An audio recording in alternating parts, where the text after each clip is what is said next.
So, as Mark alluded to earlier, I think we could all benefit from hearing some good news every now and again. And today I get to be the bearer of good news. So, that's pretty awesome. Thanks, Allison, for setting me up for this. For those of you who don't know me, hi, my name is Dana, and I am a dataholic, as will become clear here in the next few minutes. I am CCL Research Coordinator and an environmental scientist and a climate journalist, currently writing for Yale Climate Connections. And so this is going to be an interactive session. And so if you can, I'd like you guys to open up a browser window and go to pollev.com/CCL123. Should be a link going up in the chat that you can just click on. And once you get situated there, we're going to do a little word cloud. And I want you to answer the question, given the climate crisis, everything that's happening with climate change, how do you feel about the future? Are you optimistic, pessimistic, anxious, hopeful, ready to pee your pants? All valid emotions. We're just trying to get a little baseline data on our volunteers' sentiments here. So we're getting a lot of some pretty good hopeful and optimistic, a few anxious and worried people. We have a lot of climate anxiety that's very common, but you guys are a pretty hopeful group. So I'm not sure that I need to do very much today to make you guys feel better, but we're going to try anyway. Okay. So let me move on here. Okay. So we're going to start by talking about our recent climate policy successes. Mark alluded to many of these, but just in the past couple of years, 2 years ago, we had the bipartisan infrastructure bill that passed, which had a lot of money for electric vehicle infrastructure, for electrical transmission infrastructure. We saw some grants just go out for that, which was great. One of our supporting asks, the SCALE Act, was included in the bipartisan infrastructure bill, which had some resources for some carbon capture and storage infrastructure. So that was great. We got, of course, the Growing Climate Solutions Act passed, which helps farmers and ranchers and foresters connect to carbon markets to encourage and incentivize some natural climate solutions. So you guys sent over 5,000 messages in support of the Growing Climate Solutions Act to your members of Congress, and we got that passed. We got the CHIPS and Science Act, which has some funding for some clean technology manufacturing and innovation. And then, of course, we got the Inflation Reduction Act, which also included another of our supporting asks, the Hope for Homes Act, which is going to have some incentives for homeowners to electrify and make their homes more efficient, which I'll be talking about in the Sunday seminar on the IRA tomorrow. And of course, the big one, as has been talked about, is the IRA, the Inflation Reduction Act, America's biggest ever climate bill. And during the very long year that led up to its passage, you guys had 920 meetings with your members of Congress, over 225,000 contacts to Congress, and newspapers around the country, over 2,000 letters to the editor, and 676 op-eds. So you guys really did your job. We did our part to make sure that the Inflation Reduction Act got over the finish line. And the IRA and these other bills are going to make a big difference in what America looks like in 2030. We're going to have much more of our electricity coming from clean sources. A lot more of our new cars and trucks are going to be electric. I'll talk about the numbers on those here shortly. And we're going to get about 1 million new jobs in clean energy, clean manufacturing, and building retrofits. And we're already seeing a lot of these clean manufacturing announcements. This is a nice map from a group, e2.org. You can see all around the country these new clean technology facilities that have been announced. 246 new projects in 40 states, investing almost $100 billion from the private sector, creating almost 100,000 jobs. Lots of them EV manufacturing, solar manufacturing, and battery storage manufacturing. So lots of great success already from the Inflation Reduction Act in terms of clean tech manufacturing right here in the United States. But we know the challenge that we face is that if we don't start building our clean energy infrastructure and especially our electrical transmission infrastructure faster, we're not going to achieve most of the potential climate pollution cuts from these bills, and especially the Inflation Reduction Act. Because we have to, so that's why we have to get permitting reform passed to get this infrastructure built faster. And so that's why we lobbied in June in DC on clean energy permitting reform, and you guys did a great job. Your members of Congress heard you loud and clear, and as a result, the Climate Solutions Caucus had its first briefing just recently and invited CCL to brief them on clean energy permitting reform. So the House Climate Solutions Caucus is comprised of 32 Republicans and 32 Democrats in the House looking for bipartisan climate solutions, and they have identified permitting reform as their top priority. So we briefed them on that a little over a month ago.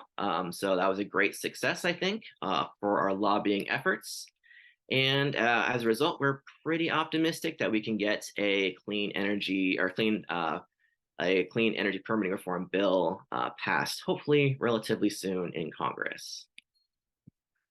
So now we're going to do our first little pop quiz and talk about that clean energy. So going back to pollev.com/CCL123, answer what percentage of American electricity do you think comes from low carbon sources today, including solar, wind, geothermal, hydroelectricity, nuclear power. Those of you who were at our trivia session last night are have an unfair advantage. You know the answer.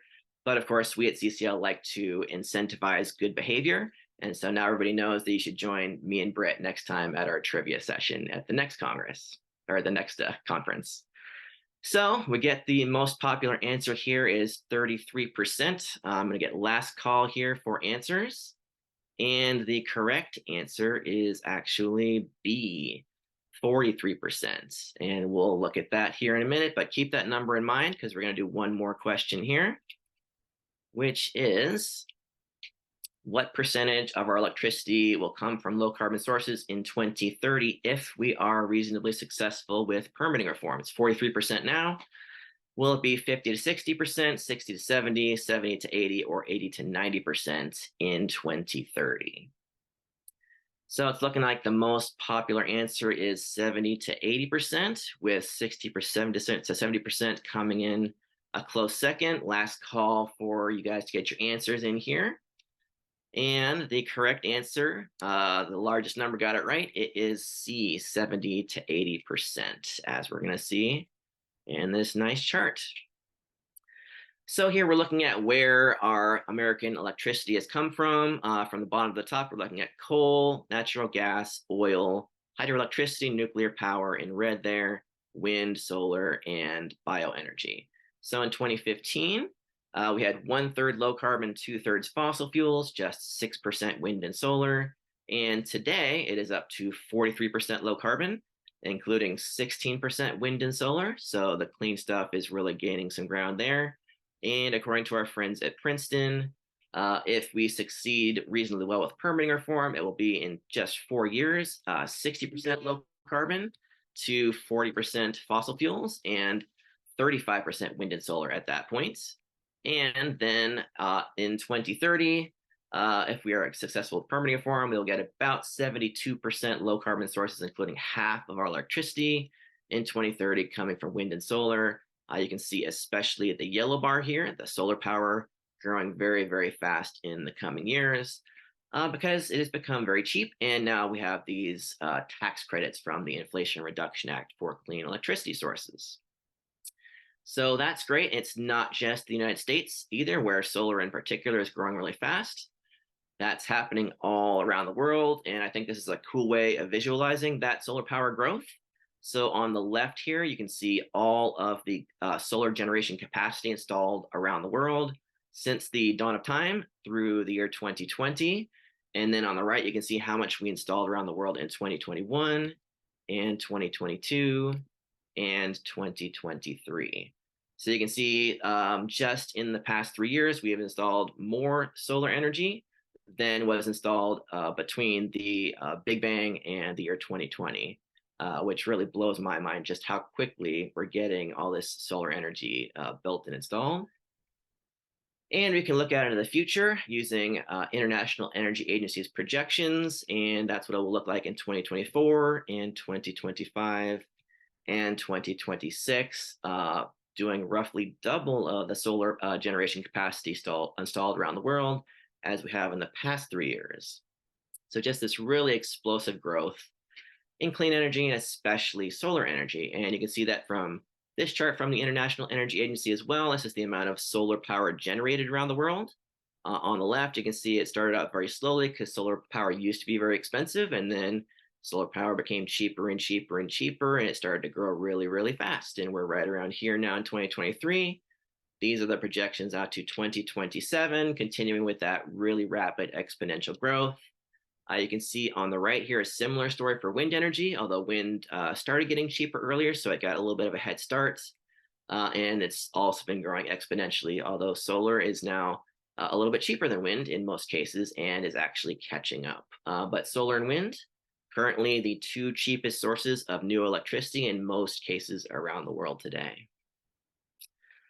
As a result, basically all of the new electricity that we're going to be installing around the world in the next few years is going to come from low carbon sources, mostly wind and solar, a little bit from some countries installing some nuclear power, very little gas, some additions, but some retirements, and coal. We're actually going to see more retirements around the world than installations in the next few years. And so as a result, we're going to see global climate pollution peak within the next few years, according to the IEA, and then start to decline thereafter, which is great news. That's what we need to see. So that's our electricity sector. Now we're going to switch to the transportation sector with our next pop quiz question at Poll EV. What percentage of new car sales in the USA this September were electric, including fully electric cars and plug-in electric hybrids? Was it 2%, 5%, 10%, or 18% average around the United States, which we have a lot of variation between states, but this is our average nationwide. So it looks like the most popular answer is 10%. Last call here for answers, and the correct answer is indeed 10%. You guys, I was surprised so many people got that one right. That was supposed to be a tough question, so you guys are pretty smart, I guess. So we can see that on this chart, this is the percentage of new car sales in the United States that were electric between 2010 and the present. You can see it's got this exponential curve, and in fact, it's been rising faster than my exponential curve here in the past 3 years or so, rising up to just about 10% in September. Shout out to my people here in California, where actually it's over 25%. More than 1 in 4 new cars sold today in California are electric. So the rest of you states, you got some work to do to catch up to California. Now let's look out to the future. According to the EPA, what percentage of new car sales in the US will be EVs in 2030? Bearing in mind that it's 10% right now, will it be in 2030 10 to 20%, 20 to 40%, 40 to 60%, or 60 to 80%? Looks like our 40 to 60% answer is kind of dominating. Again, we might have a lot of our trivia session people answering this question because we kind of gave it away last night. And yes, indeed, the correct answer is 40 to 60%. Good job, guys. And you can see that in this chart, where we're looking at the EPA's projection in the gray out to the future, using things like auto manufacturers' projections. So those had about 40% predicted new car sales in 2030 being electric, and then the EPA drafted some new vehicle tailpipe pollution rules. And so they said, for automakers to meet our new tailpipe pollution regulations, they'll have to sell some more EVs, and so then it'll be up to something like 60% of new car sales in 2030 in the US being electric. So somewhere in that 40 to 60% range, which is a really rapid increase from the just under 10% today, and just a few years ago it was like 1%. So EVs are really growing very fast in the United States. So next pop quiz question, what about around the world? What percentage of new car sales around the world in August were electric, including fully electric and plug-in hybrid? Given that it's 10% in the United States, is the rest of the world at 2%, 5%, 10%, or 18%? Are they behind the US, on par with the US, or ahead of the US? So it looks like we got mostly 18%, although the 5% are not too far behind, and quite a few 10% as well. Last call for answers. And it looks like the plurality is D, 18, which is indeed the correct answer. You guys know your stuff. So you can see that in this chart. This is EV global share of new car sales. You can see in 2012 it was 14%. Right now we're up to 18%. Looking out to the future, it's projected to be something like 3/4 of new car sales globally in 2030 being electric. So a lot of countries doing even better than the US here. China's up to almost 40% of new car sales being electric. Europe is over 20%. In fact, I think the last month they were actually at 30%. You might also remember this Will Ferrell commercial from the Super Bowl a couple of years ago. Did you know that Norway sells way more electric cars per capita than the US? Norway. Well, I won't stand for it. Yeah, so indeed, Norway is the global leader with over 90% of new car sales being EVs. So I think if you want to take one thing away from the conference this weekend, it should be that Will Ferrell needs to work a lot harder because Norway is smoking us like some lutefisk on EV car sales. I don't know if anybody actually smokes lutefisk. But in any case, let's take that same interesting perspective on electric vehicle sales. So on the left here, you can see the total number of electric cars sold since the dawn of time through 2020. And on the right, you can see how many were sold globally in 2021 and 2022. And there's 2023. So as of this year, at the end of this year, 3/4 of all electric cars ever sold will have been sold in just the past 3 years, which again just blows my mind how much EVs are just really taking over the auto market right now. And so you can see that here, this chart from the International Energy Agency, this growth in these clean technologies. EVs are just really taking off. Also, battery storage at power plants growing very, very fast. You can see solar panels growing super fast right there. Also, residential heat pumps to very efficiently heat and cool our homes, growing very fast as well. So lots of clean technologies are taking off.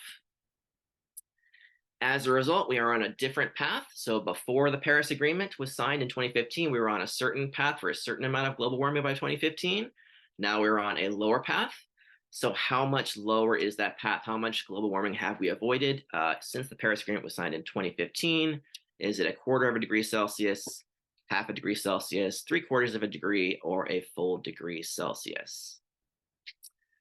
So in this case, it looks like the majority or about half of the answers are 1/4 of a degree. Next, the largest answer is 1/2 a degree.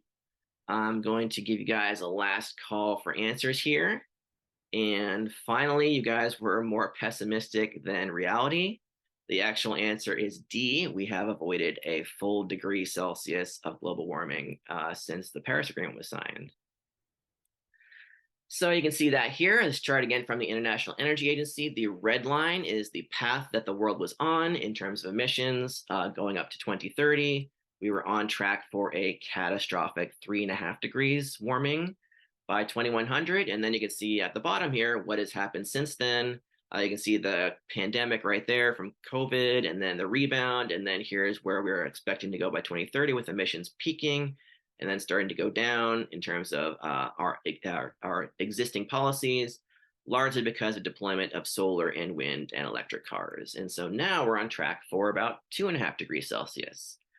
So, it's not good enough yet. We still are not on track to meet our Paris targets, but we've erased a degree Celsius from where we were headed just 8 years ago. So that's some good progress. Now we have to keep that progress moving in the right direction to get to meeting our Paris targets. And so, of course, we're trying to do our part here at CCL to make that happen. So you can see this is the track we're on right now in terms of US greenhouse gas emissions. Here is our Paris commitment, cutting emissions 50% by 2030 that we are trying to achieve. And so if we can get our permitting reform passed, unlock those emissions cuts from the IRA, we'll get to a 40% cut or so by 2030. Then we're going to pass a carbon price, which in collaboration with permitting reform will get us right around to our 50% Paris targets. But we're also going to work on some healthy forest policies, get those into the Farm Bill next year. So I'll be hearing more about those as we approach the Farm Bill and everybody working on that next year. And then we're also going to educate people about building electrification and efficiency and the incentives to do that in the Inflation Reduction Act. Again, join us in our Sunday seminar tomorrow to learn more about that. And so if we're successful with our whole CCL policy agenda portfolio, no offense to our friends in France, no offense, Flannery, but we are going to try to kick Paris's butt and get to 60% cuts by 2030 and get this climate problem under control. So I'm going to give Tony a minute to get the questions together, but we're going to do one last word cloud here. Just answer how you feel about the future now. If you're still hopeful, anxious, optimistic, pessimistic. And we got some betters. I like that. That means we're doing some good work here. Allison, I think we might have gotten our job done in making people feel a little bit better and hopeful and optimistic. So that's great. And if you have any questions that I don't get to, please join us at the Nerd Corner at cclusa.org/nerd-corner. And now I will stop and see what questions we got. Hey, Dana, great presentation. This is Tony Cerna, CCL VP of Organizational Strategy, and people have questions. One, I want to just reassure people that we're going to post some of the data sources and slides on community, so you'll get access to those. But Dana, people are worried because they're seeing stories about like EV sales slowing and corporations maybe reducing their predictions. I don't know if you can say, how to align that with the statistics you're giving us. Yeah, I mean, for one thing, there's a discrepancy between US sales and global sales because global sales, as you saw in those charts, are just exploding, especially in places like China and Europe. They are still exploding in the United States too. I think maybe the automakers just got a little bit too good at making EVs too quickly, because like the percentage of new car sales that are EVs is growing really, really fast. So maybe they were a little too optimistic, thinking it would grow even faster than that. And so there are like more EVs. They're sitting on car lots longer than a lot of fossil fuel cars are. But nevertheless, like the picture is very clear that in the long term and even in the not so long term, EV sales are going to be going up very fast all over the world, and the United States is going to be catching up too. Great.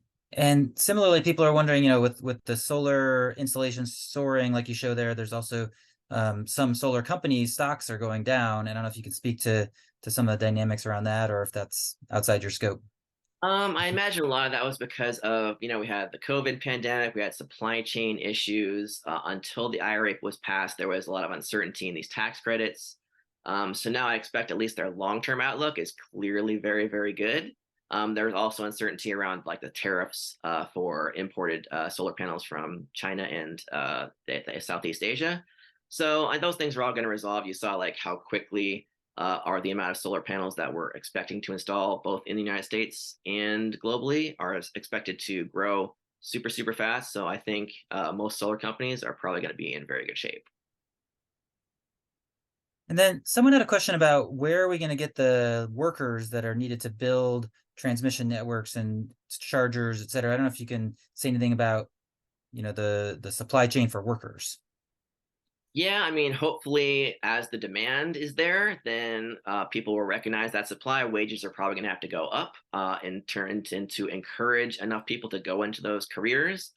Electricians is a big one. We think that we're going to need like 1 million new electricians because we're going to do all of this electrification of homes, installing heat pumps and solar panels and EV chargers and upgrading electrical panels, and a lot of that stuff's all going to need a lot of electricians, and we need to train a lot more electricians. So it might take a little bit of time for that training pipeline to get up to speed, but pretty soon I think we're going to get there as people see the demand and the job security and the salaries incentivizing people to go into those careers.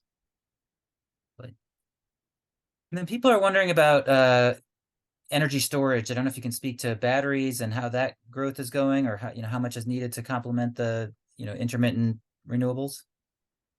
Yeah, I mean, lithium-ion battery storage at power plants is growing really, really fast, especially in places like California where we have a ton of solar energy that we're having a hard time using it all in the middle of the day. And we would like to address, like, as the sun goes down, then you have to meet that energy demand with other sources. So that's why we're installing a lot of batteries in places like California, also Texas. so that we can kind of store some of that energy and start to let it send it into the grid as the sun goes down and that demand is very high. So yeah, battery storage, especially from lithium-ion batteries, is growing very, very fast. There's a lot of new solar facilities that have been proposed to be built, that are being proposed to be built in combination with battery storage facilities too. And then in the longer term, we're going to need some longer duration storage. And so there's a variety of different technologies, some things like thermal batteries, but lots of different technologies that are going to have to meet that demand for things like longer term weather changes. And we're going to need more transmission, of course, so that we can share electricity between regions that have different weather. So there's going to be a lot of different technologies. We have a training page on this on CCL Community. It's something about how we're going to create a clean, stable electric grid. So you can go check that out for more information. Great. And then people are asking some questions about like permitting reform and whether, the question of like the pushback, like, are we going to see fossil fuel firms pushing back against that? Are we seeing support for that in local areas? What can you say about permitting reform and transmission lines? Yeah, I mean, the nice thing about transmission lines is that everybody benefits from them. They're sort of a technology neutral solution because like every power plant needs transmission lines to connect to the grid. It's definitely beneficial for clean technology, especially solar and wind, because as we build those out in kind of rural areas where there is affordable available land, then we need to connect and send that electricity to population centers. And so it's very important for solar and wind, especially given this huge demand for clean energy, due in part to the IRA tax credits and in part due to their costs falling very fast. But really, it's all sources of clean energy and all energy in general that need transmission lines to connect to the grid. So in terms of transmission, like the only opposition is potentially local utilities that already have a monopoly on transmission and they want to keep being in charge of it and they don't want anybody messing with their authority there. But other than that, like there's a lot of support for transmission in general and lots of different priorities in terms of permitting reform and what should go into a permitting reform package. So it's just a matter of finding the right balance of packages and components that can get everybody on board so that they have something that they want and nothing that they really dislike. And so we can get enough bipartisan support and bipartisan votes to get it package passed through Congress.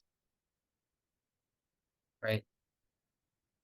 Great. And then there's some questions, they're a little bit different, but there's people asking about hydrogen and geothermal and, some other things. I'm just wondering if you can speak to like the need for like clean firm power and how that integrates with a clean energy grid.